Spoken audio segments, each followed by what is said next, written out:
नमस्कार दोस्तों। प्रधानमंत्री नरेंद्र मोदी अपनी पार्टी भारतीय जनता पार्टी में तो नए मानदंड स्थापित करना ही चाहते हैं। साथ ही साथ वो भारत की राजनीति की दशा दिशा कार्यप्रणाली इसमें भी एक बड़ा चेंज लाना चाहते हैं। यही वजह है कि वो कुछ मुद्दों को लेकर बहुत ही अडिग हो जाते हैं, अपनी बात पर अड़ जाते हैं और उन्हें मनवाने के बाद ही आगे बढ़ते हैं। देखिए, कर्नाटक के विधानसभा चुनाव चल रहे हैं। ज़्यादातर प्रत्याशियों का ऐलान ज़्यादातर पार्टियां कर चुकी हैं, कुछ एक का बाकी है, वो भी आजकल में सब में हो ही जाएगा। लेकिन एक बहुत बड़ा मैसेज प्रधानमंत्री मोदी ने इनके टिकटों के माध्यम से देने की कोशिश की है। आप सब जानते हैं कि हमारे देश में जितनी भी बड़ी बड़ी राजनीतिक पार्टियां हैं और ख़ासतौर से जो क्षेत्रीय दल हैं, इनमें वंशवाद और परिवारवाद अंदर जड़ों में गहरे तक घुसा हुआ है और प्रधानमंत्री नरेंद्र मोदी इसके सख्त खिलाफ है। उन्होंने पिछले साल जब उत्तर प्रदेश के चुनाव हुए थे तो एक विक्ट्री स्पीच दी थी। मार्च में ही हुए थे, लगभग एक साल पहले की बात है, और बड़े प्रचंड बहुमत के साथ भारतीय जनता पार्टी जीत कर आई थी उत्तर प्रदेश में। तो उन्होंने जो विक्ट्री स्पीच उस समय दी थी, उस विक्ट्री स्पीच में परिवारवाद और वंशवाद पर बहुत कड़ा प्रहार किया था। उन्होंने ये कहा था, नरेंद्र मोदी ने ये कहा था अपनी उस स्पीच में कि जब परिवारवाद वंशवाद बढ़ता है तो लोकतंत्र कमज़ोर हो जाता है, और अगर राजनीति में परिवारवाद वंशवाद को बढ़ावा मिलता है तो फिर भ्रष्टाचार राजनीति में घुस जाता है। तो उन्होंने कहा कि हमारी जो लड़ाई है वो परिवारवादी और वंशवादी राजनीतिक दलों से है, और इसीलिए हमें सबसे पहले अपने मानदंड तय करने होंगे, अपनी पार्टी के भीतर हमें अनुशासन बनाना होगा, उसी के बाद हम दूसरी पार्टियों पर हमला बोल सकते हैं। अभी जो कर्नाटक के टिकटों का ऐलान हुआ है और उसमें बहुत सारे बड़े बड़े नेताओं को, उनके बेटों को जो टिकट देने से इनकार किया है, ये इसी रणनीति का एक हिस्सा है। BS येदियुरप्पा कितना बड़ा नाम है, सब लोग जानते हैं कि चीफ मिनिस्टर रहे हैं, और BS येदियुरप्पा के बिना कर्नाटक में कुछ भी नहीं है भारतीय जनता पार्टी। ये बात नरेंद्र मोदी भी जानते हैं। लेकिन येदियुरप्पा पिछले काफ़ी समय से अपने 80+ हो चुके हैं, और आप सब जानते हैं कि भारतीय जनता पार्टी में 80+ वाले नेताओं को पार्टी की जो मुख्य धारा है उससे अलग कर दिया जाता है, मार्गदर्शक मंडल में डाल दिया जाता है। लेकिन ऐसा नहीं किया गया। येदियुरप्पा को पार्लियामेंट्री बोर्ड में रखा गया। जो टिकट बांटे गए हैं कर्नाटक में उनमें भी उनकी सेह रही। लेकिन ये पहले से ही तय हो गया कि या तो येदियुरप्पा चुनाव लड़ लें या अपने बेटे को चुनाव लड़वा लें। ये एक बहुत बड़ा उदाहरण था। इतने बड़े नेता के साथ भी अपनी इस शर्त को उसी ठोस तरीके से, उसी मजबूती तरीके से लागू करवाना, ये नरेंद्र मोदी की बहुत बड़ी जीत है। और चुनावों से पहले ही येदियुरप्पा ने रिटायरमेंट का ऐलान कर दिया था। उनके रिटायरमेंट का ऐलान होने के बाद ही उनके बेटे, छोटा बेटा है जो उनका विजेंद्र, उनको उनकी पारिवारिक सीट शिकारीपुरा से टिकट दिया गया। नरेंद्र मोदी जानते थे या जानते भी हैं कि जो परिवारवाद का मामला है उनकी पार्टी में भी हावी है, और ख़ास तौर से कर्नाटक में परिवारवाद वंशवाद बहुत है, और जगह राज्यों में तो काफ़ी चीज़ें सेटल कर ली गई हैं। लेकिन कर्नाटक में वंशवाद परिवारवाद ये न सिर्फ बीजेपी में बल्कि कांग्रेस में और जेडीएस जो इनके प्रमुख प्रतिद्वंदी हैं, देवेगौड़ा साहब की पार्टी, उसमें तो कूट कूट कर भरा हुआ है।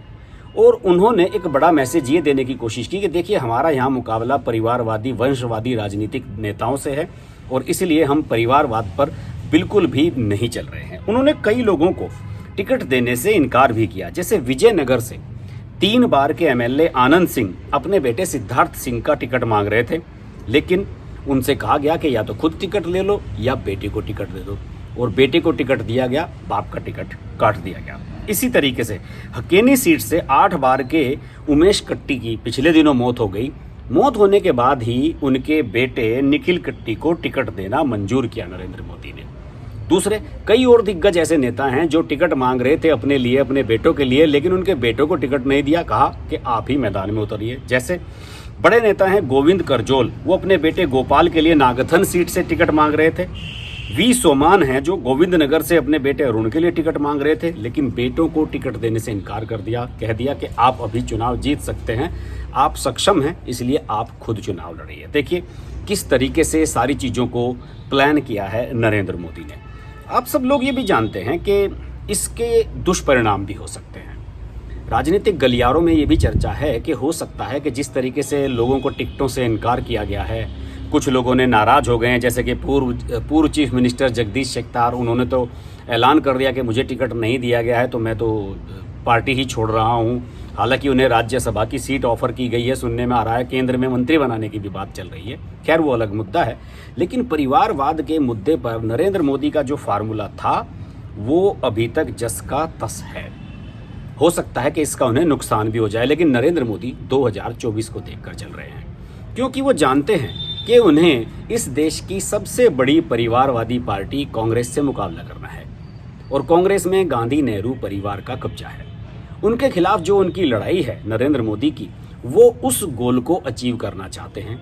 पूरी तरीके से पॉलिटिकल सेटअप से कांग्रेस से या समझ लीजिए कि गांधी परिवार को बाहर कर देना नरेंद्र मोदी का एक ऐसा गोल है जो वो कहते नहीं हैं, लेकिन उसका टारगेट यही है।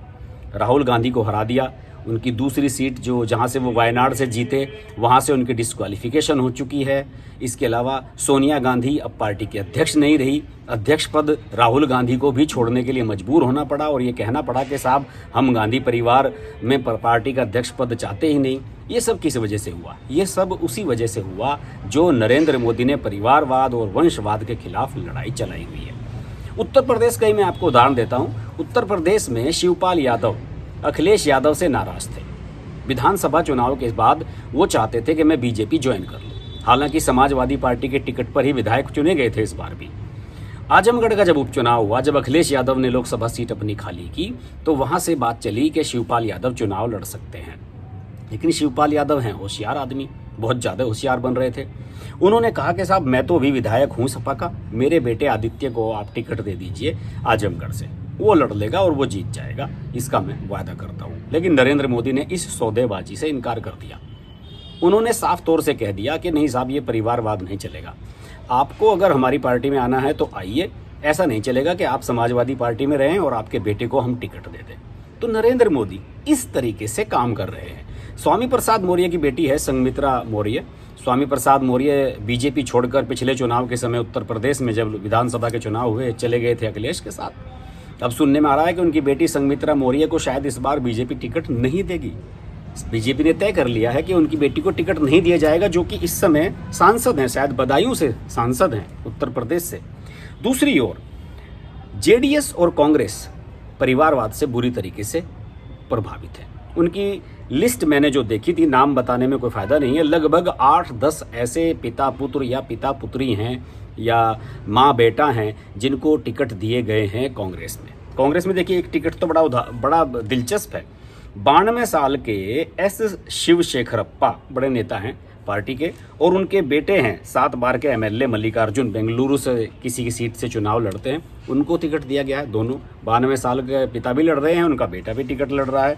कई ऐसे नाम है। और जेडीएस में तो देवगौड़ा परिवार में झगड़ा हुआ कि साहब मैं भी टिकट लूँगा, मैं भी टिकट लूँगा। इनकी भाभी भी टिकट मांग रही हैं, भाई भी टिकट मांग रहा है, खुद कुमारस्वामी भी चुनाव लड़ रहे हैं, पूर्व मुख्यमंत्री, और उनका बेटा निखिल भी चुनाव लड़ रहा है। निखिल जिस सीट से चुनाव लड़ रहे हैं वहाँ से पहले उनकी पत्नी, कुमारस्वामी की पत्नी अनीता, वहाँ से एमएलए थी।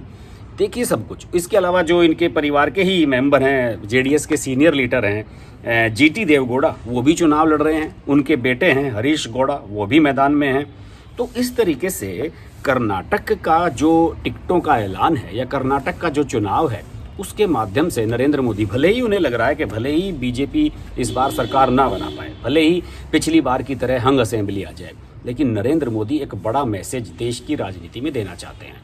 उनका लक्ष्य है कि किसी भी तरीके से पूरे देश में ये बड़ा मैसेज दिया जाए कि देखिए बीजेपी ने परिवारवाद को नहीं बढ़ने दिया, डेमोक्रेसी को बचाया, भले ही उसका पार्टी को कितना भी नुकसान हुआ हो, लेकिन नरेंद्र मोदी अपनी बात पर अडिग है। देखते हैं नरेंद्र मोदी की ये मुहिम कब पूरी होती है। लोगों को उम्मीद है कि 2024 में तो पूरी हो ही जाएगी, जब मैदान में ना राहुल गांधी होंगे, ना सोनिया गांधी होगी, ना प्रियंका गांधी होंगी।